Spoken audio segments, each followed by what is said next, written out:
May sumiklab na namang sunog sa Lustre Street sa Zamboanga City sa gitna ng bakbakan. May ulat on the spot si Chino Gaston. Chino? Lia, patuloy nga tayo nagmamasid dito sa ating kinaroroonan sa sunog na nangyayari ngayon dyan sa Lustre Street na sa pagtataya natin ay isang kalsada lamang ang layo mula kung saan tayo ngayon na nakatayo.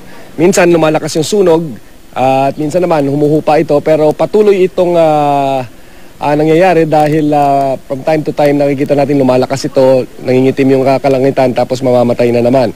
Ito'y bunsod ng walang patid pa rin na putukan na naririnig natin ngayon dito. Pansin din natin na Lia, yung tinatawag na paglawak nitong media cordon kung saan dati-rati ay yung kanto na nakikita nyo dyan sa aking likuran ay kaya nating pasukin yan dati at pinapayagan tayong pumasok dito.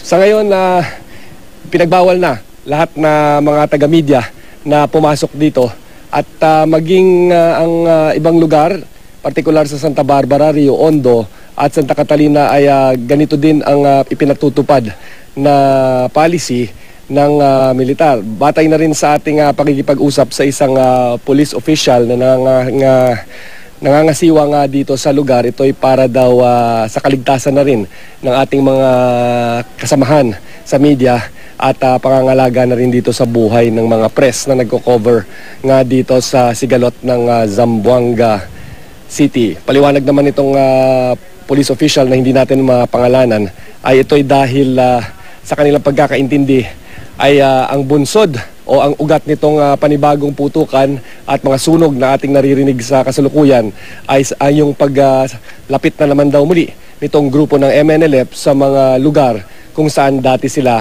naitaboy. Lia. Ingat ka dyan. Maraming salamat, Chino Gaston.